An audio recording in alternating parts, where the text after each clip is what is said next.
नमस्कार, मैं हूं शरद प्रधान और आपका स्वागत है दो टूक में। फ्री प्रेस के इस कार्यक्रम में आज हम आपके सामने लाए हैं एक ऐसी शख्सियत को जो बड़े यूनिक हैं कई मानों में। वो साधु संत तो हैं, लेकिन भगवाधारी नहीं हैं। सफेद वस्त्र पहनते हैं। वो पीठाधीश्वर भी हैं। कल की पीठ है संभल में, उत्तर प्रदेश में। उसके वर्षों से वो पीठाधीश है। वो साधु संत हैं, लेकिन भारतीय जनता पार्टी या उनसे संबंधित संगठनों के वो नहीं जुड़े हुए हैं, जो कि आजकल के जमाने में बड़ा अनयूजुअल चीज है। ऐसे समय पे जब सभी साधु संतों को समझा जाता है कि वो भाजपा ही होंगे। हमारे साथ आचार्य प्रमोद कृष्णम हैं, जो कि कांग्रेस से संबंध रखते हैं। जी, बड़े आधुनिक विचारधाराएं हैं इनकी, लॉजिक पे बात करते हैं और आजकल प्रियंका गांधी के पॉलिटिकल एडवाइजर भी हैं। तो हम इनसे जानना चाहेंगे कि किस तरीके से इनकी जो पॉलिटिकल एडवाइस है वो कहां तक चलती है, कैसी पॉलिटिकल एडवाइस देते हैं। क्योंकि ये माना जाता है कि साधु संतों की एकदम से जरूरत पड़ गई कांग्रेस को। पहले ये माना जाता था कि कांग्रेस बड़ी दूरी बनाए रखती है, क्योंकि और भाजपा ने उसको कुछ एक कॉपीराइट सा कर लिया था कि सारे साधु संत जो हैं सिर्फ उन्हीं के साथ रह सकते हैं। तो स्वागत है आपका आचार्य जी हमारे इस कार्यक्रम में। और लोग, हमारे दर्शक बहुत उत्सुक हैं। आपको देखा हुआ लोगों ने, टीवी में बहुत देखा है। आप कांग्रेस की तरफ से दहाड़ के बोलते हैं और इकट्ठे 3-3, 4-4 भाजपाइयों को से आपको जंग लड़नी पड़ती है टीवी के डिबेट्स में। लेकिन अभी हमारी जिज्ञासा ये है कि किस तरीके से आप ऐसी क्या एडवाइस दे रहे हैं कांग्रेस को, जिसकी कांग्रेस को बड़ी जरूरत है। शरद जी, बहुत बहुत धन्यवाद। आपने मुझे अपने साथ बात करने का मौका दिया। Thank you very much. आप जैसे पत्रकार बहुत कम बचे हैं देश में जो सच को उजागर करने का साहस दिखाते हैं और हिम्मत करते हैं। एक बार फिर मैं आपका शुक्रिया अदा करूंगा मुझे आमंत्रित करने के लिए। अब सवाल उठता है, दो बातें आपने कही। एक तो ये कही कि कांग्रेस को संतों की क्या जरूरत पड़ गई। दूसरी आपने कही कि मैं बेबाकी से अपनी बात को रखता हूँ और भाजपा के खिलाफ हूँ। इसमें मैं साफ कर देना चाहता हूँ कि संत महात्मा या कोई भी ऋषि मुनि मनीषी या सन्यासी किसी एक दल का नहीं होता है। वो संपूर्ण मानवता का होता है। क्योंकि हमारे यहाँ तो हमारे शास्त्रों में उल्लेख है, अयम निज परोवेति गणना लघु चेत साम उदार चरित नान्तु वसुधैव कुटुम्बकम। ये वो देश है जहाँ विश्व बंधुत्व का उद्घोष हुआ। ये वो देश है जहाँ वसुधैव कुटुम्बकम का शंखनाद हुआ। ये वो देश है जहाँ गीतकारों ने लिखा कि है प्रीत जहाँ की रीत सदा, मैं गीत वहां के गाता हूँ, भारत का रहने वाला हूँ, भारत की बात सुनाता हूँ। तो ये वो देश है जहां से प्रेम की, सद्भावना की, त्याग की, तपस्या की, बलिदान की, जहां से धारा बही है, स्वर फूटा है। तो उस देश में जहां प्रेम, सद्भावना, करुणा, दया, क्षमा, शीलता, जो सनातन की मूल संस्कृति और सभ्यता है, उसकी जगह नफरत हो जाए, द्वेष हो जाए, ईर्ष्या हो जाए, तो फिर उस विकृति को ठीक करने के लिए प्रत्येक व्यक्ति का ये दायित्व बनता है, प्रत्येक देश के नागरिक का ये कर्तव्य बनता है। उसमें साधु संत भी हैं, संत महात्मा भी हैं। ऋषि मुनि महात्माओं ने जब जब राष्ट्र पर संकट आया है, देश पे संकट आया है, अपनी हड्डियों का बलिदान दिया है। बहुत से उदाहरण हैं, राष्ट्र के साथ खड़े हुए हैं। तो मैंने भी महसूस किया कि देश नफरत के दौर में जा रहा है, इंसान से इंसान को अलग किया जा रहा है और दीवारें खड़ी हो गई हैं जाति के नाम पे, धर्म के नाम पे, भाषा के नाम पे, क्षेत्र के नाम पे। तो जहां इतनी दीवारें हो जाएंगी तो फिर देश बचेगा कहां? इन तो सबके मैंने लिए जिम्मेदार, महसूस किया। इससे आप सबके लिए भाजपा को ही जिम्मेदार समझते हैं? नहीं, ये जो मैं कुरीतियां आई हैं इस मामले में, जहां विभाजित करने के, समाज को विभाजित करने का जो प्रयास हुआ है। शरद जी, बहुत इंपॉर्टेंट बात आपने कही कि क्या केवल भाजपा जिम्मेदार है? ऐसा मैं नहीं मानता। ऐसा मैं नहीं मानता। भाषा की राजनीति, क्षेत्र की राजनीति, जाति की राजनीति पहले भी हुई, लेकिन जो धर्म के नाम पर विभाजन शुरू हुआ है वो बड़ा वो खतरनाक इसी है। काल में। और मुझे अफसोस है कि कितनी दीवारें हो गई इस एक घर के दरमियान, कितनी दीवारें हो गई इस एक घर के दरमियान, घर ही कहीं गुम हो गया दीवारों दर के दरमियान। वाह तो ये वाह। बहुत ही एक विचित्र परिस्थिति हमारे सामने है। तब मैंने ये फैसला लिया कि इस देश को बचाना है, इस देश को एक रखना है।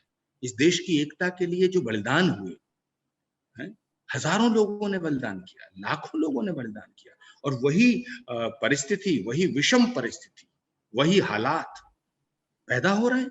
तो जरूर ये आवाज उठानी पड़ेगी कि धर्म क्या है और राष्ट्र क्या है।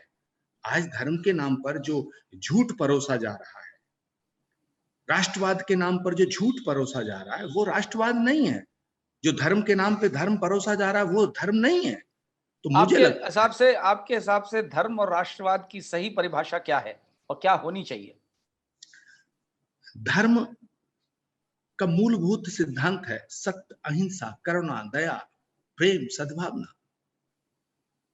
इसीलिए भगवान को करुणा निधान कहा गया है, दया का सागर कहा गया है, दीन बंधु कहा गया है, गरीब नवाज कहा गया है। तो परमात्मा सिर्फ मेरा है और आपका नहीं, ऐसा कैसे हो सकता है? या तो फिर बहुत सारे परमात्मा है, बहुत सारे ईश्वर हैं। जब परमात्मा एक है, एकम सद विप्रा बहुधा वदंती, ये हमारा शास्त्र कहता है। एको ब्रह्म द्वितीय नास्ति, ब्रह्म एक है, ईश्वर एक है, परमात्मा एक है। तो अगर हम एक परमात्मा की संतान हैं तो हम जुदा कैसे हो जाएंगे, हम अलग कैसे हो जाएंगे? सवाल सिर्फ भाषा का है, सवाल सिर्फ लिबास का है, सवाल कुछ रिचुअल्स का है। मैं प्रार्थना ऐसे करता हूं, आप प्रार्थना ऐसे करते हैं, इससे क्या फर्क पड़ गया? लेकिन आचार्य जी, यही चीज फैला करके, इस अपने तरीके से परिभाषित करके धर्म को और राष्ट्रवाद को, भाजपा ने जो आज हालत क्रिएट कर दी है कि लोग उसमें बहके जा रहे हैं, यही बहका ही कहा जाएगा। और बड़ी तादाद में, तो जहां तक पॉलिटिकल आउटकम का सवाल है, तो उसमें यह हो रहा है कि पॉलिटिकली वो सत्ता उनकी में बढ़ोतरी होती जा रही है। और कांग्रेस, जिसमें ये इस तरीके के सिद्धांत थे, सेक्युलरिज्म की बात करते थे और फॉलो करते थे, वो आज ऐसी स्थिति में गिर गई है। उसको पुनर्जीवित करने के लिए, ये सही बात है कि भारत के लोकतंत्र के लिए एक मजबूत पार्टी कांग्रेस जैसी होना जरूरी है। लेकिन कांग्रेस तो ऐसा लगता है कि सेल्फ गोल करने पे, सुसाइड करने पे तुली हुई है। तो उसमें से आप उसको कैसे बचाएंगे? देखिए शरद जी, सवाल इस बात का है कि कांग्रेस पार्टी ने इस देश की आजादी में अपनी भूमिका बहुत जबरदस्त तरीके से निभाई। कांग्रेस के बहुत नेताओं के बलिदान हुए। फिर उसके बाद कांग्रेस को इस देश में हुकूमत करने का सबसे ज्यादा मौका मिला। ऐसे बहुत से दल हैं जो कांग्रेस से ही निकल निकल के बने हैं। तो कांग्रेस का जो मूल सिद्धांत था वो भी यही था। कांग्रेस का सिद्धांत क्या है? गांधी। गांधी के बिना तो कांग्रेस है नहीं। बिल्कुल। और गांधी क्या कहते थे? रघुपति राघव राजा राम, पतित पावन सीताराम, ईश्वर अल्लाह तेरो नाम, सबको सन्मति दे भगवान। तो प्रश्न ये पैदा है, जो गांधी की आइडियोलॉजी है उस पर हम अगर चलते हैं तब कांग्रेस बनती है, और जब गांधी की आइडियोलॉजी से हम थोड़ा इधर उधर जाते हैं तो वो कांग्रेस नहीं बनती है।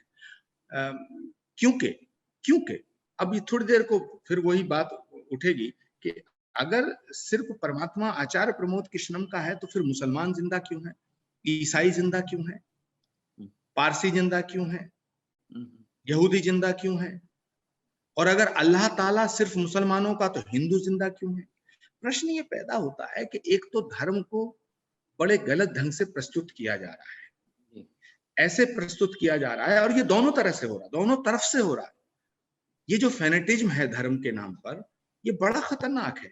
मैं ऐसा मानता हूं शरद जी, किसी भी तरह का फेनेटिज्म सेपरेटिज्म को जन्म देता है और सेपरेटिज्म एक दिन टेररिज्म में तब्दील हो जाता है। बहुत अच्छी अगर बात कही आप। अगर अगर अगर ये कहा जाएगा हमारा धर्म तो क्षमा, शील, दया, करुणा ये सिखाता है, हमें तो चींटी को मारने की भी अनुमति नहीं है, तो जब हमारा धर्म कहता है कि चींटी को भी मारना पाप है, तो धर्म के नाम पर किसी व्यक्ति का गला काट देना या पत्थरों से मार देना या बम से उड़ा देना, ये हमारे धर्म का सिद्धांत तो नहीं हो सकता। हमारा धर्म तो आज तक क्यों नहीं मिटा? करोड़ों साल की ये संस्कृति, लाखों साल की संस्कृति, क्यों? क्योंकि इसमें इसमें फ्लेक्सिबिलिटी है, ये लचीलापन है। और मैं आपको फिर कह रहा हूं, जो सख्त होता है वो टूट जाता है, जो लचीला होता है वो फैल वो जाता है, सर्वाइव करता है। जी जी। सर्वाइव करता है। तो आज धर्म को छोटा किया जा रहा, राम सिर्फ हिंदुओं के हो गए। और मजेदार बात तो ये है शरद जी कि राम सिर्फ हिंदुओं के हो गए, ये राम को बहुत छोटा कर दिया गया। राम तो कण कण में, तुलसीदास तो कहते हैं, सिया राम में सब जग जानी, करऊं प्रणाम जोर जुग पानी। राम तो कण कण में है, यत्र तत्र सर्वत्र राम है। राम पूरे सृष्टि मात्र के हैं। राम जात पात पूछे नहीं कोई, हरि को भजे सो हरि को होई। तो यहाँ एक जाति के, एक धर्म के राम नहीं हो सकते। राम सिर्फ हिंदुओं के हो गए, ये भाजपा ने प्रस्तुत कर दिया। अब और मजेदार बात क्या है शरद जी, लेकिन कि लोग इसको जो मानने लगे हैं राम और सिर्फ हिंदुओं भाजपा के को। नहीं। मैं 10 सेकंड में, ये जी जो जी जी राम जी। का, ये जो राम की विराटता को संकीर्णता में परिवर्तित किया है, ये भाजपा ने पाप किया है। ये पाप भाजपा ने किया है। राम विराट थे, राम विराट है, राम विशाल है, अखिल कोट ब्रह्मांड नायक राम कहा जाता है। प्राणी मात्र के ईश है राम, ईश्वर है राम। उन राम को हिंदुओं तक सीमित कर दिया। और अब मजेदार बात क्या कि हिंदुओं में भी सिर्फ भाजपाइयों के राम हो गए। तो राम को तो हाँ, छोटा कर दिया आपने। वो बिल्कुल उनका जो कॉपीराइट हो जो गया है। भाजपा में लेकिन नहीं है वो राम भक्त नहीं है। ये लेकिन आचार्य जी, कौन सी ये परिभाषा है? नहीं नहीं, ये लेकिन इस धारणा को जो है बहुत बड़ी तादाद में लोग मानने लग गए हैं। दुर्भाग्य ये है इस देश का। और तो ये कैसे, ये मानसिकता कैसे बदलेगी? बिकॉज अगर ये मानसिकता नहीं बदली तो राजनीति नहीं बदल सकती। शरद जी, ये बड़ा इंपॉर्टेंट सवाल आपने किया है। ये बात पक्की है कि राम के बिना इस राष्ट्र की कल्पना नहीं की जा सकती, क्योंकि राम सांस्कृतिक धरोहर है हमारी। राम हमारी सभ्यता है, राम हमारी मर्यादा है, राम हमारी आस्था है, राम हमारी श्रद्धा है, राम हमारी भावनाओं का आधार है। राम के बिना इस देश में कुछ नहीं है। लेकिन ये जो राजनीति और राम जुड़े, इससे राम छोटे हुए, इससे राम की विराटता पे असर पड़ा, राम को संकीर्ण बनाया गया। लेकिन इसमें सिर्फ भाजपा की भूमिका नहीं है, इसमें दूसरे दलों की भी भूमिका है। जब गांधी कहते हैं कि रघुपति राघव राजा राम, तो वो कम्युनल नहीं होते। लेकिन बीजेपी ने, तमाम विपक्षी दलों का जो एक एटीट्यूड था, वो धीरे धीरे राम से दूर होता चला गया। जब राम को छोड़ दिया तो बीजेपी ने राम पे कब्जा कर लिया। जब कोई किसी को छोड़ देगा तो उस पर दूसरा तो कब्जा कर लेगा। राम तो गांधी के थे और राम को गॉडसे वालों ने कब्जा कर लिया। वंदे मातरम तो कांग्रेस का था, वंदे मातरम बीजेपी का हो गया। भारत माता की जय का नारा लगाकर शहीद भगत सिंह और अशफाक उल्लाह खां और रामप्रसाद बिस्मिल तो फांसी के फंदे को चूम गए थे। भारत माता की जय भाजपा का हो गया। वंदे मातरम भाजपा ने छीन लिया, भारत माता की जय भारत माता ने बीजेपी ने छीन लिया, राम को बीजेपी ने छीन लिया। मैं फिर कह रहा हूं, राम तो गांधी के हैं, गॉडसे के राम हो ही नहीं सकते। लेकिन धीरे धीरे कांग्रेस और विपक्ष जो है, ये जो वर्तमान का विपक्ष है, ये राम से दूर होता चला गया। जब नहीं तो राम साहब, से दूर, इसमें कांग्रेस भी इक्वली दोषी है फिर तो। क्योंकि कांग्रेस ने जिस तरह, आप कह रहे हैं, ऐसा लगता है कि कांग्रेस ने जिस तरीके से डिस्टेंस किया अपने आप को राम से, तो जबकि पहले उसको कम्युनल नहीं समझा जाता था, जैसा बिल्कुल सही आपने फरमाया। तो वो कांग्रेस ने जो डिस्टेंस किया तो उनको मौका मिल गया, खाली मैदान में दिखा और भाजपा ने कब्जा कर लिया और अब एक्सक्लूसिव राइट हो गया उनका। अब तो कांग्रेस ही आपके नाम लेते हैं या मंदिर चले जाते हैं तो भाजपा ही पूरे उनके पीछे पड़ जाते हैं। राहुल गांधी या प्रियंका गांधी मंदिर चली जाए तो ऐसा लगता है कि मंदिर तो उनकी प्रॉपर्टी है, वहां कहां घुस गए। देखिए, ये बड़ा संवेदनशील और बड़ा गंभीर विषय है। मुझे याद है, राजेश पायलट जब रैली को संबोधित किया करते थे, हम लोग कॉलेज में थे, तो पहला उनका संबोधन होता था राम राम साहब। होता, आपको याद होगा। ऐसे ही तमाम बिल्कुल। लोग जो हैं सारा का सारा वातावरण दूसरा था। प्रश्न ये पैदा हो गया है कि कांग्रेस के अंदर कुछ ऐसे लोग आ गए हैं जो कांग्रेस के मूल स्वरूप को विकृत करने में लगे हुए हैं। उन्हें मालूम ही नहीं है कांग्रेस क्या है। कांग्रेस में ऐसे लोगों की भरमार हो गई है और ऐसे लोग आ चुके हैं जिनसे अब कांग्रेस के जो वास्तविक स्वरूप है उस पर बहुत सी बहुत सा उस पे धुआं सवाल खड़े होने। छाने लगा है, धुआं छाने लगा, धुंधली तस्वीर हो रही है। तो सवाल इस बात का है कि जब आप किसी को छोड़ देंगे तो दूसरा उस पर कब्जा कर लेगा। कब्जा कर लेगा। ऐसी भारत माता की जय छूटा, ऐसी वंदे मातरम छूटा, ऐसी राम छूटे, और तो और सरदार पटेल पे कब्जा कर लिया, गांधी पे कब्जा भाजपा वालों ने कर लिया। अब बचा क्या है हमारे पास? इंदिरा गांधी। किसी दिन उसे भी छीन लेंगे, देख लेना। ये धीरे धीरे छीनते जाएंगे।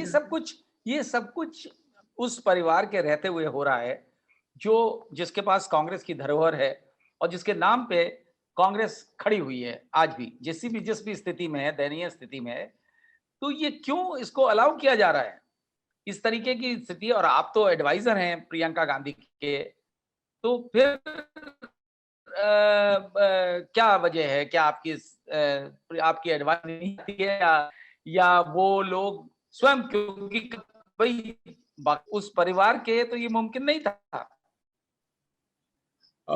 देखिए शरद जी, इस देश में आजादी के बाद और आजादी से पहले ये एक ऐसा परिवार है, गांधी नेहरू परिवार, जिसने इस देश के लिए बलिदान दिया है। इसमें कोई शक नहीं है। कोई मैं शक नहीं। इसलिए ये बात नहीं कह रहा कि मैं कांग्रेस का समर्थन करता हूँ। देखिए, पंडित मोतीलाल नेहरू, पंडित जवाहरलाल नेहरू, कमला नेहरू है, उनकी तमाम जवानी जेल में बीती। उसके बाद इंदिरा गांधी की शहादत हुई, उसके बाद राजीव गांधी की लाश के टुकड़े बीने इस देश ने। ये परिवार बहुत ही बलिदानी परिवार है, इसलिए इस परिवार का सम्मान है। लेकिन बीजेपी को ये मालूम था कि कांग्रेस का मतलब गांधी परिवार है, और अगर कांग्रेस को खत्म करना चाहते हो तो पहले गांधी परिवार की इस इमेज को डैमेज करो। इसलिए पूरी ताकत भाजपा ने, और आज की जो भाजपा है, अटल बिहारी वाजपेयी और अडवाणी जी की भाजपा भूल जाइएगा। ये जो नरेंद्र मोदी जी की और अमित शाह की भाजपा है, योगी आदित्यनाथ की भाजपा है, इसमें टोटली अटैक जो हुआ गांधी परिवार की इमेज को खत्म करने के लिए हुआ। अब बीजेपी ये चाहती है कि भाई कांग्रेस पार्टी हिंदू विरोधी सिद्ध हो जाए।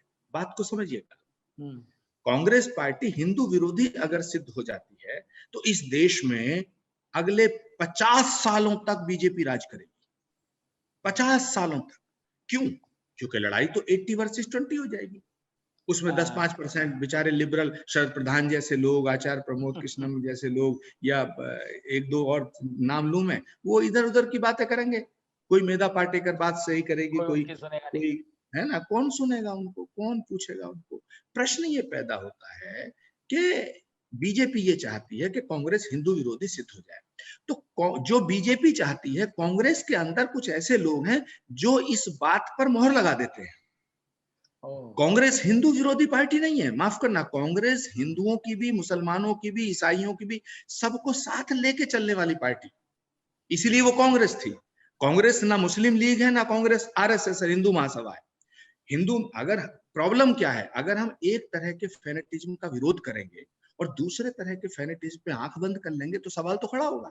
बिल्कुल तो खड़ा ये जो होगा। 20 साल की राजनीति हुई है, ये ऐसे बीजेपी ने इसका फायदा उठाया कि Congress is anti Hindu party, Congress is pro Muslim party. तो इस बात ये बीजेपी चाहती थी, ये बीजेपी चाहती थी कि कांग्रेस पे हिंदू विरोधी होने का ठप्पा लग जाए, लेकिन नहीं लग पाया। मगर अब लग गया। वो कैसे लग गया? क्योंकि कांग्रेस के भीतर कुछ ऐसे लोग हैं जो गांधी परिवार के साथ तो हैं, लेकिन गांधी परिवार को नुकसान पहुंचाना चाहते हैं। क्यों पहुंचाना चाहते हैं? लेकिन इन लोगों के एक बड़ा खिलाफ सवाल है। हाँ, ये इन लोगों के खिलाफ कार्रवाई क्यों नहीं होती है? बिकॉज अगर गांधी परिवार को ये एहसास है कि ये लोग हैं जो इस इमेज को, जो ट्रेडिशनल इमेज है कांग्रेस की, उसको आघात पहुंचा रहे हैं, तो उनके खिलाफ कार्रवाई क्यों नहीं होती? कांग्रेस की लीडरशिप आगे बढ़ करके, जो पार्टी, जो परिवार की लीडरशिप है, वो आगे बढ़ करके क्यों नहीं एफर्ट करती है इस इंप्रेशन को मिटाने की? भाजपा वाले लगे हुए हैं उनकी इमेज को डिस्ट्रॉय करने में। जैसा आपने कहा कि परिवार की इमेज एंटी हिंदू करते हैं तो उनका पर्पस सर्व हो जाता है, और काफी हद तक उन्होंने किया है। बट ये देखिए, उन्होंने तो यहाँ तक कैंपेन चलाया, आप देखिए व्हाट्सएप पे जो इनके ग्रुप्स हैं उस पर तमाम मैसेजेस जाते हैं जिसमें पंडित नेहरू से शुरुआत करते हैं कि साहब वो तो हिंदू ही नहीं थे। मतलब ये इस तरीके के कैंपेन, नाम वाम भी बदल देते हैं, पूरे पूरे खानदान के शिजरा इन्होंने बदल दिया है, और बहुत से लोग उसको मानने लगते हैं। उसको काउंटर करने के लिए कुछ नहीं होगा जब तक, तो कैसे ये चीज सुधरेगी? और वो नहीं सुधरेगी तो यही फेट होगा जो आज हो रहा है, पॉलिटिकल फेट, डेस्टिनी इस कंट्री की। शरद जी, इस देश के अंदर अगर जनता को ये पता चल जाए कि ये नेता कुर्सी का लालची है, सत्ता छोड़ना नहीं चाहता है, कुर्सी पाना चाहता है, तो जनता उससे दूर हो जाती है, क्योंकि इस देश की जनता त्याग चाहती है। इसीलिए सोनिया जी ने जब ये कहा कि मैं प्रधानमंत्री नहीं बनूंगी, तो देश की जनता के दिलों में ये बात उतर गई थी। ऐसे ही जब मैं थोड़ा सा आपका ध्यान दिलाना चाहूंगा, 2019 में जब राहुल गांधी के नेतृत्व में चुनाव हुआ और 2019 में चुनाव हार गए, तो राहुल गांधी ने इस्तीफा दे दिया। जब राहुल जी ने इस्तीफा दे दिया तो कांग्रेस की वर्किंग कमेटी और कांग्रेस के वरिष्ठ नेताओं का ये फर्ज बनता था कि कांग्रेस को नया अध्यक्ष दे दिया जाए। हाँ बिल्कुल। राहुल गांधी ने ये साफ कहा था कि मैं अध्यक्ष नहीं बनूंगा, मैं इस्तीफा वापस नहीं लूंगा, और उन्होंने ये भी कहा था कि मेरे परिवार का भी कोई अध्यक्ष नहीं बनेगा। ये तीनों बातें पब्लिक डोमेन में है। तो राहुल जी की इच्छा भी थी ये कि नेहरू गांधी फैमिली के बाहर का अध्यक्ष बने। दूसरा, उनका फैसला भी था कि मैं अब इस्तीफा दे चुका हूं, मैं अध्यक्ष नहीं बनूंगा। इसके बावजूद एक दिन, एक हफ्ता, एक महीना, एक वर्ष, 2 वर्ष तक ये कांग्रेस के वरिष्ठ नेता क्या करते रहे? राहुल जी आज मान जाएंगे, कुछ नेताओं ने तो बयान दे दिए कि राहुल जी इस्तीफा नहीं दिए ही नहीं है, कुछ नेताओं ने कह दिया राहुल जी इस्तीफा वैसे ही दे दिए हैं, वो मान जाएंगे। इसका मतलब राहुल गांधी बच्चे हैं क्या? राहुल गांधी अपरिपक्व हैं क्या? राहुल गांधी इमेच्योर हैं क्या? राहुल गांधी का इस्तीफा सिर्फ जज्बाती है क्या? राहुल गांधी का ये फैसला कि मैं अब अध्यक्ष नहीं बनूंगा ये जज्बाती है? नहीं, मैं समझता हूं राहुल गांधी ने बड़ी दूरदर्शिता का परिचय देते हुए इस्तीफा दिया था, और इस देश के अंदर अकेला ऐसा नेता है जिसने हार की नैतिक जिम्मेदारी लेते हुए इस्तीफा दिया। बिल्कुल बिल्कुल। ना तो समाजवादी पार्टी के प्रमुख ने इस्तीफा दिया, ना मायावती जी की पार्टी की चीफ ने इस्तीफा दिया, ना आरएलडी ने दिया, ना ना टीएमसी ने दिया, ना आरजेडी ने दिया, किसी ने दिया? जबकि 2019 में तो सारे क्षेत्रीय दल भी हारे, किसी ने नहीं दिया, लेकिन राहुल गांधी ने इस्तीफा दिया। तो उस इस्तीफे का सम्मान होना चाहिए था, उसका, उनके उस त्याग का सम्मान होना चाहिए था। लेकिन हुआ क्या? राहुल गांधी का मजाक बना के रख दिया। क्यों? क्योंकि कांग्रेस वर्किंग कमेटी जो है उसने ये घोर पाप किया। कांग्रेस वर्किंग कमेटी को चाहिए था कि तत्काल नया अध्यक्ष देते कांग्रेस को, तो यदि कांग्रेस को नया अध्यक्ष मिल जाता तो ये फजीता नहीं होता, ये जो फजीयत हो रही है 2 साल से, ये नहीं होती। दूसरा, बीजेपी ये हमला करती है कि ये पार्टी नहीं है, परिवार है। माँ ने बेटे को गद्दी दी, ये बीजेपी कहती है, बेटे ने माँ को सौंप दी। ये क्यों हुआ? क्योंकि कांग्रेस वर्किंग कमेटी ने कोई नया अध्यक्ष नहीं दिया। इसका मतलब साफ है कि राहुल गांधी की इमेज को खराब करने की जिम्मेदारी जितनी बीजेपी की है उससे ज्यादा कांग्रेस वर्किंग कमेटी की है। ये सब कांग्रेस के अंदर जो लोग बैठे हैं, ये जो लोग बैठे हैं, इन्होंने राहुल गांधी के ऊपर उनकी हार का ठीकरा थोप दिया, जबकि अपनी जिम्मेदारी का, अपने कर्तव्यों का निर्वहन नहीं किया। राहुल गांधी के जिस फैसले का सम्मान होना चाहिए था, उस फैसले का मजाक उड़वा के रख दिया।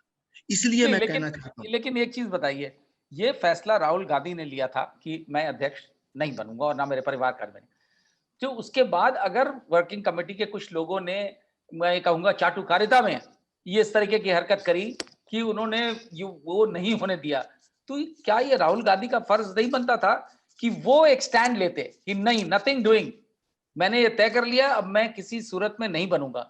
ये जो फिर वो लटका देना, उससे समझ में नहीं आता कि वो वाकई में ही मेंट इट और he did not mean it.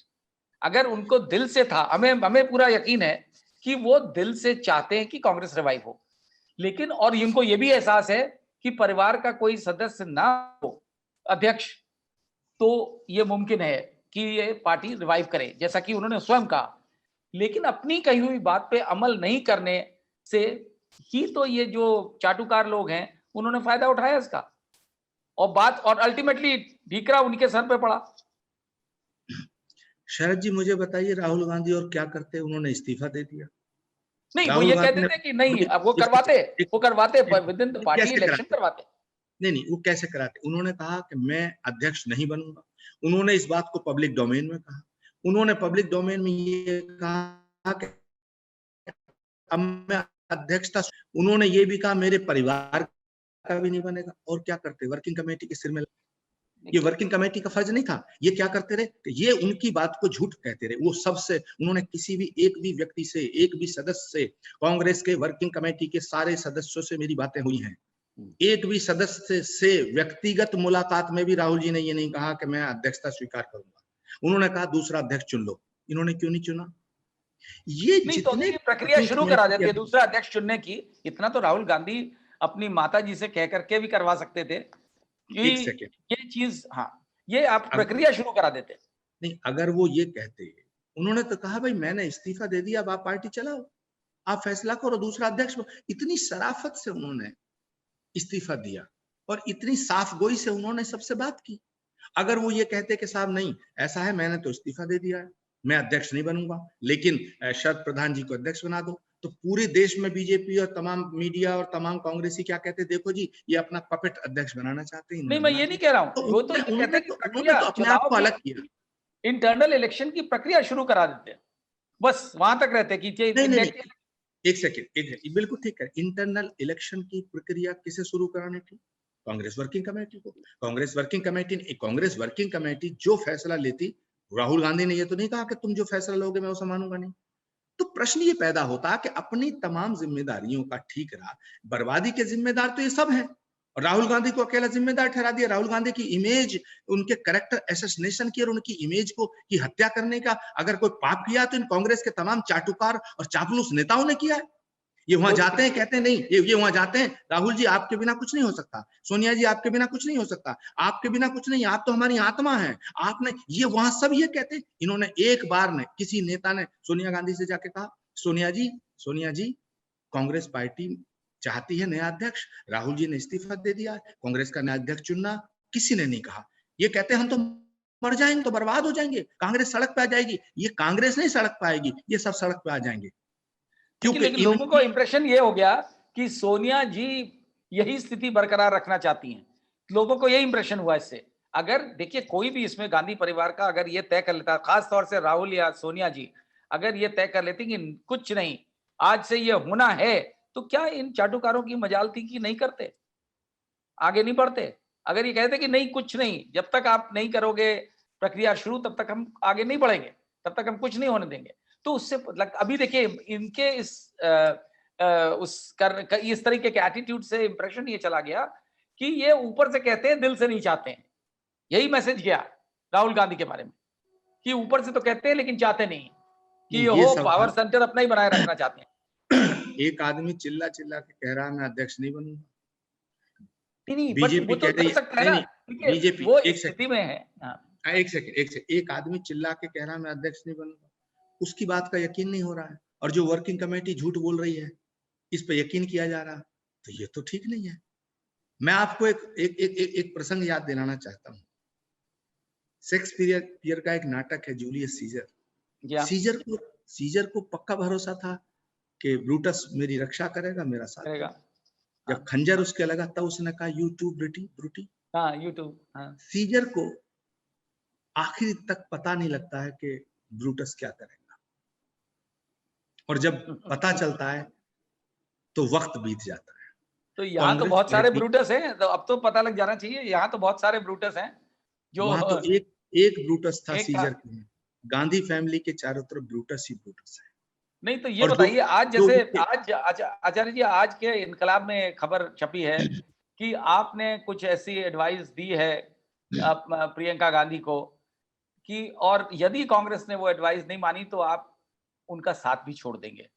तो ऐसी कौन सी एडवाइस है जो कांग्रेस के लिए इतनी इंपॉर्टेंट है और जो कांग्रेस को बचा सकती है, और वो क्यों नहीं लागू हो पा रही है? देखिए, एक बात तो ये है शरद जी के प्रियंका गांधी जी के एडवाइजर्स की एक लिस्ट है। मैं अकेला एडवाइजर तो हूं नहीं, सब अपनी अपनी तरह की सलाह उन्हें देते रहते हैं, मैं भी देता रहता हूं कभी कभी, लेकिन फैसला प्रियंका गांधी स्वयं करती है। एक बात। दूसरी बात यह है कि जो इनकलाब अखबार है, उर्दू का बहुत बड़ा अखबार है, उन्होंने आज एक लीड स्टोरी छापी है, उसमें यह जिक्र है, मुझे उर्दू पढ़ना नहीं आता, कभी कभी मैं थोड़ा थोड़ा बोल लेता हूँ, लेकिन पढ़ना नहीं आता। उसमें ये मुझे बताया किसी ने कि ये लिखा है कि अगर ऐसा नहीं हुआ, सियासी फैसला अच्छा नहीं हुआ, तो आचार्य को खो देगी कांग्रेस, ऐसा कुछ उसमें हेडिंग है। या मैं इसमें साफ कर देना चाहता हूँ, ना तो मेरी पिछले 1 वर्षों से, ना तो मेरी अरविंद केजरीवाल से कोई बात हुई है, ना मेरी अखिलेश यादव जी से कोई बात हुई है, ना मेरी शरद पवार जी से कोई बात हुई है, और उर्दू के इस अखबार के जो रिपोर्टर हैं, मेरी उनसे भी कोई बात नहीं हुई है। तो ये खबर क्यों छपी है, ये क्या कहना चाहते हैं?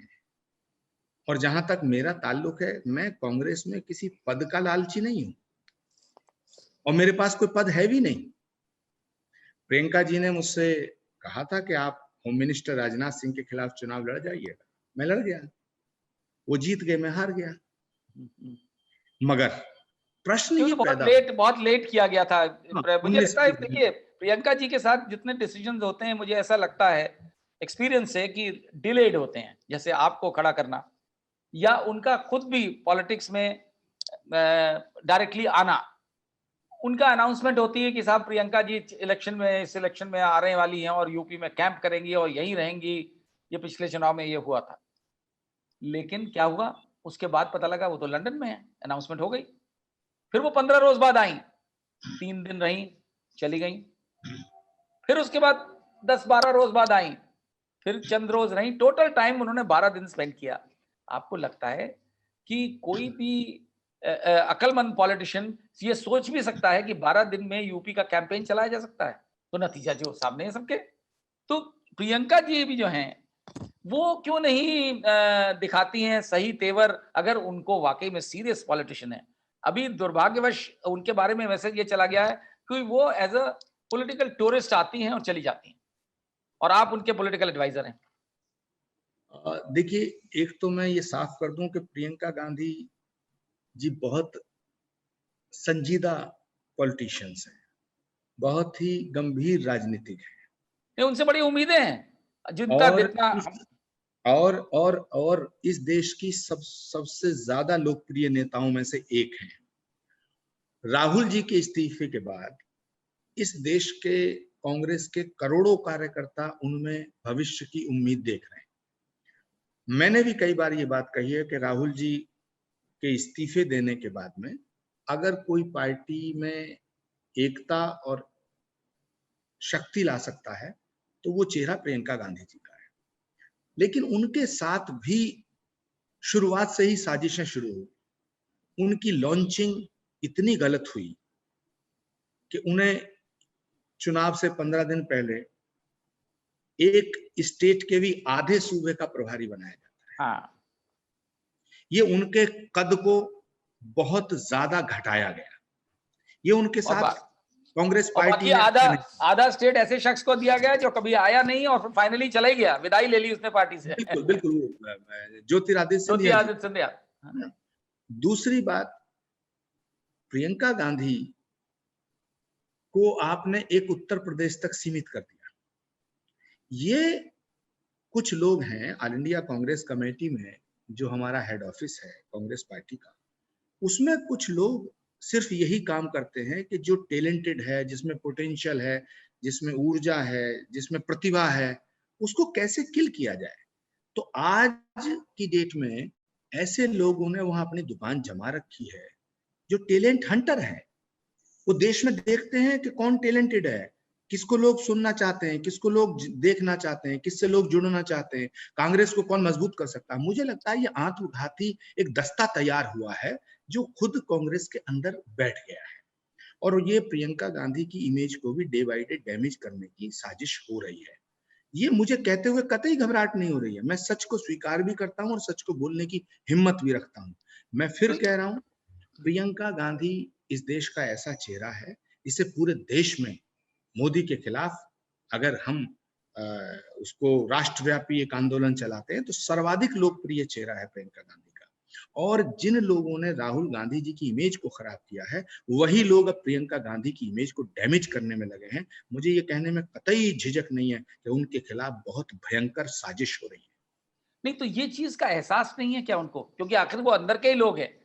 और ये बात जो आप कह रहे हैं कि नरेंद्र मोदी के खिलाफ वो खड़ी, तो ये भी चर्चा थी बनारस में जब नरेंद्र मोदी पहली बार आए 2014 में कि प्रियंका खड़ी होंगी, और बड़ा उत्साह हो गया था लोगों में कि भाई अच्छा है, एक इलेक्शन ये भी देखने वाला होगा। लेकिन उनको ये जो लोग आप बता रहे हैं कि उनको मेन स्ट्रीम में आने से, एक्टिव होने से कोई ना कोई बाधा डालता है, तो ये व्यक्ति तो अंदर के ही लोग होंगे। तो वो कौन है ऐसे लोग? कुछ तो उनके मुझे तो उनके जो प्राइवेट सेक्रेटरी हैं एक, जिनके बारे में बड़ी उल्टी-सीधी बातें सुनने को आती हैं कि वो बड़े लोगों से बड़ी बदतमीज़ी से बात करते हैं, तो यही चीज़ें हैं जो दूर ले जाएँगी जनता से। वरना प्रियंका गांधी में तो लोग एक इंदिरा गांधी की छवि देखते थे। मैंने देखा है बहुत, यहाँ अमेठी और रायबरेली में जब आती थी, तो अच्छा उनका पब्लिक से कनेक्ट बहुत बढ़िया था। इंस्टेंट रिस्पॉन्स करती थी। तो उनमें लगता था कि इसमें अंदर से इंस्टिंक्टिवली एक पॉलिटिशियन है वो, लेकिन उनको कभी मौका नहीं दिया गया। तो कभी-कभी ऐसा भी लगता है कि परिवार के अंदर के ही लोग तो नहीं रोक रहे इनको। देखिए, इस पर अभी मैं कोई टिप्पणी नहीं करना चाहता हूं, लेकिन मैं देखिए, इतना जरूर लेकिन आचार्य जी ये इंप्रेशन है कि पुत्र प्रेम की एक समस्या भी दिखती है लोगों को, बहुत से क्रिटिक्स को दिखती है, और कि क्योंकि भारत के कल्चर में है कि पुत्र को हमेशा प्रेसिडेंस मिलती है बेटी के ऊपर, चाहे बेटी कितनी भी टैलेंटेड हो। तो कहीं ये कारण जो है, लोगों को लगता है कि क्या शायद ये भी एक वजह है जिस कारण जो है मौका नहीं मिल रहा है प्रियंका। देखिए, इस पर मैं सिर्फ इतना ही कहना चाहूंगा। पहली बात, प्रियंका गांधी किसी अपने सचिव को लेके या स्टाफ को लेके मतलब फैसले करें, उनके हिसाब से फैसले करें, मैं इससे सहमत नहीं हूं। मुझे लगता है वो फैसले खुद करती हैं और उन्हें खुद ही फैसला करना होगा।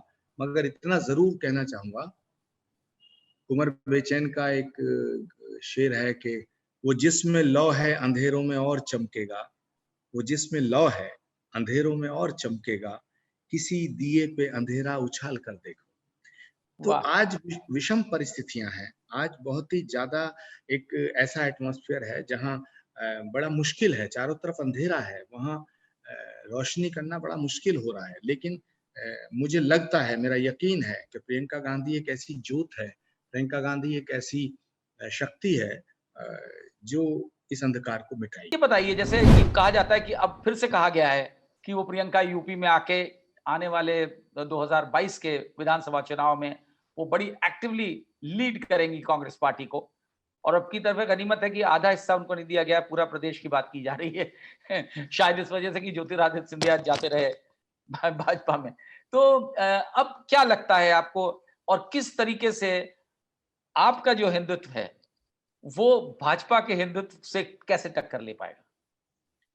देखिए, एक बात तो शरद जी ये है कि उत्तर प्रदेश का जो होने वाला चुनाव है, योगी आदित्यनाथ के नेतृत्व में होने का मतलब ही ये है कि ये चुनाव अब धर्म के नाम पे होगा।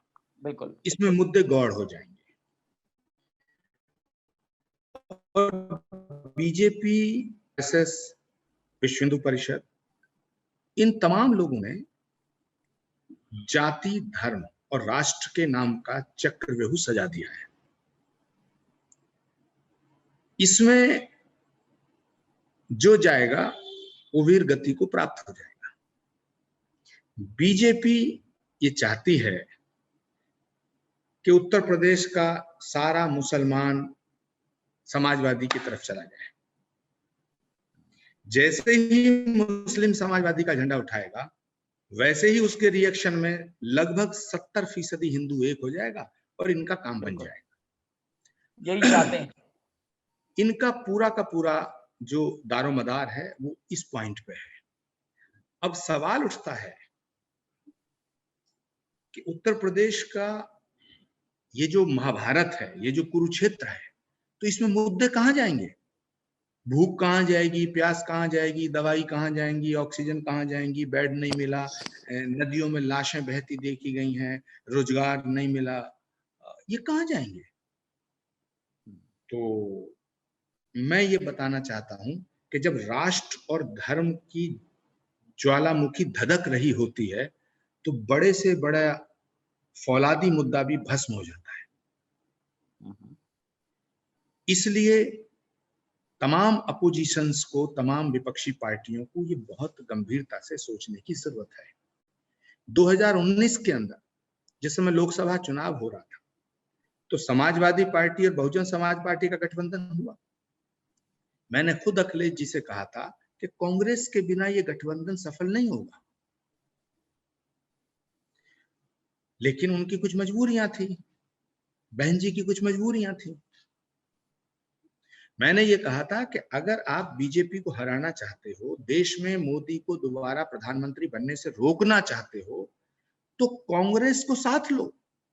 कांग्रेस, बसपा और सपा अगर मिलती तो उत्तर प्रदेश में इनका सिफर आता, और अगर उत्तर प्रदेश से 65 लोकसभा नहीं जीते तो मोदी दोबारा प्राइम मिनिस्टर नहीं होता।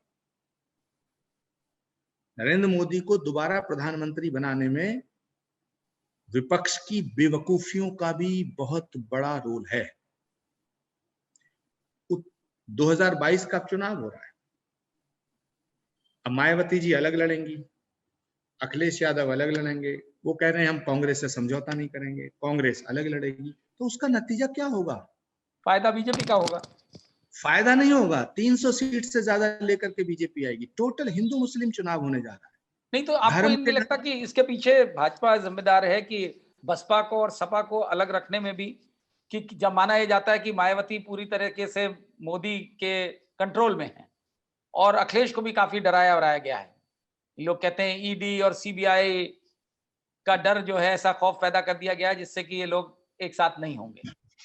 देखिए, जब कोई भी नेता सत्ता में आता है, कोई भी पॉलिटिकल पार्टी सत्ता में आती है और अकूत संपदा, अकूत धन कमा लेते हैं, तो फिर वो सिद्धांत खत्म हो जाता है और सियासत डरने लगती है, शख्सियत डरने लगती है। इसका मायावती उपाय क्या है? उपाय क्या है? इसका उपाय कुछ नहीं है। इसका उपाय सिर्फ एक है कि ये देश एक बहुत बड़ी जन क्रांति चाहता है, जन आंदोलन की जरूरत है, समग्र क्रांति की जरूरत है, फिर किसी गांधी की जरूरत है, फिर किसी पटेल की जरूरत है, फिर किसी जयप्रकाश नारायण की जरूरत है, जो इस देश के अंदर जो सियासत चल रही है, जिन्होंने धर्म को धंधा बना दिया है, जिन्होंने इस देश को खंड खंड करने का एक रास्ता प्रशस्त कर दिया है। इस देश का विघटन हुआ 1947 में, भारत खंड खंड हुआ, भारत दो भागों में बटा। अब भारत बटना नहीं चाहिए, लेकिन हालात इतने खराब हैं शरद जी, अगर ये सिलसिला नहीं रुका तो इस देश के लिए खतरनाक होगा। इसलिए आज फिर किसी गांधी की जरूरत है, फिर किसी लेकिन पटेल लेकिन ये की जरूरत है। बताइए, मैं इसलिए कह रहा हूँ। जो आज की डेट में जो गांधी हैं, वो तो प्रियंका गांधी हैं, जो उत्तर प्रदेश में जिनसे कुछ उम्मीद जताई जा रही है। तो आपको लगता है कि इस चुनाव में वो वाकई में जमीन पे उतरेंगी और टिकेंगी, या पहले की तरह से पॉलिटिकल टूरिस्ट रहेंगी? देखिए, प्रियंका गांधी को हम दोष दें ये ठीक नहीं है। प्रियंका जी अभी पॉलिटिक्स में आई हैं 2 साल पहले। उनकी शुरुआत में उनका जो लॉन्चिंग है वो गलत हुआ, जैसे मैंने कहा। उसके बाद अगली तमाम, उसके बाद 1 साल से ये कोविड चल रहा है। नहीं, मेरे सवाल का जवाब जो है वो क्या आपको लगता है कि वो टिकेंगी, रहेंगी, या सिर्फ जुबानी जमा खर्च होगा? देखिए, मुझे लगता है कि प्रियंका गांधी अ, उत्तर प्रदेश नहीं पूरे देश में टिकेंगी। उत्तर प्रदेश नहीं पूरे देश की सियासत में एक नहीं, महत्वपूर्ण फिलहाल भूमिका क्योंकि निभाएंगी। 22 के चुनाव की बात है इसलिए कह रहा हूं। देखिए, अभी शरद जी चुनाव में 7-8 महीने हैं, तो मुझे लगता है कि कांग्रेस के जो कार्यकर्ता हैं, कांग्रेस की जो पूरी की पूरी एक फौज है नेताओं की और कार्यकर्ताओं की, मुझे लगता है कि उन्हें कुछ ठोस और सख्त फैसले और बड़े फैसले करने की जरूरत है। जैसे समाजवादी पार्टी का मुख्यमंत्री का चेहरा अखिलेश यादव है, बहुजन समाज पार्टी का चेहरा मायावती जी है, बीजेपी का चेहरा ऑलमोस्ट योगी आदित्यनाथ है, क्योंकि वो तो है ही चीफ मिनिस्टर, तो वहां कोई चेहरे की बात तो है नहीं। और योगी आदित्यनाथ इतने कमजोर नेता नहीं है कि वो बीजेपी के सेंटर के नेताओं के दबाव में आ जाएंगे। हाँ, वो तो अभी हाल में ही दिख भी गया योगी है। आदित्यनाथ हिंदुत्व का एक बहुत बड़ा चेहरा बन चुके हैं, और नरेंद्र मोदी और अमित शाह की और नड्डा जी की ये हैसियत नहीं है कि जो योगी आदित्यनाथ को किनारे कर दें। आरएसएस का पूरा समर्थन योगी आदित्यनाथ जी के साथ है। तो ऐसे में कांग्रेस पार्टी को अपना मुख्यमंत्री का चेहरा डिक्लेयर करना चाहिए। कांग्रेस पार्टी को एकदम मैदान में पूरी ताकत के साथ उतरना चाहिए, और कांग्रेस अगर पूरी ताकत से उत्तर प्रदेश में उतरेगी, इस चुनावी महासमर में उतरेगी, तो मुझे लगता फिर परिणाम दूसरे हो सकते चुनाव का हैं, परिणाम बदल सकता है। फिर परिणाम दूसरे हो सकते हैं। लेकिन अगर कांग्रेस पार्टी ने अपने पुराने रवैये, पुराने इसी ढर्रे पे चलते हुए चुनावी मैदान में कांग्रेस पार्टी अगर जाती है, तो फिर कुछ नहीं होगा, फिर वही परिणाम आएगा जो भाजपा चाहती है। चलिए आचार्य जी, बड़ी अच्छी बात रही है। अब उम्मीद पे दुनिया कायम है, और हम उम्मीद करते हैं कि आपकी उम्मीदों पे जो है, जैसा आप उम्मीद कर रहे हैं वैसा हो, और प्रदेश में इस तरीके के हालात बने कि लोकतंत्र फिर से कायम हो जाए। यही उम्मीद करके साथ हम इस प्रोग्राम को, अपने दो टूक को यहीं पे विराम देते हैं। बहुत अच्छा लगा आपसे बात करके, और आपका बहुत बहुत धन्यवाद। हमारे दर्शकों का भी बहुत बहुत धन्यवाद। मुझे भी शरद जी आपसे बात करके बहुत अच्छा लगा है, और मैं समझता हूँ आपके व्यूवर्स को जो मैंने बातें रखी हैं वो मैंने बिल्कुल हृदय से रखी हैं, कोई पार्शियलिटी और कोई हिपोक्रेसी से मैंने अपनी बात को नहीं रखा है।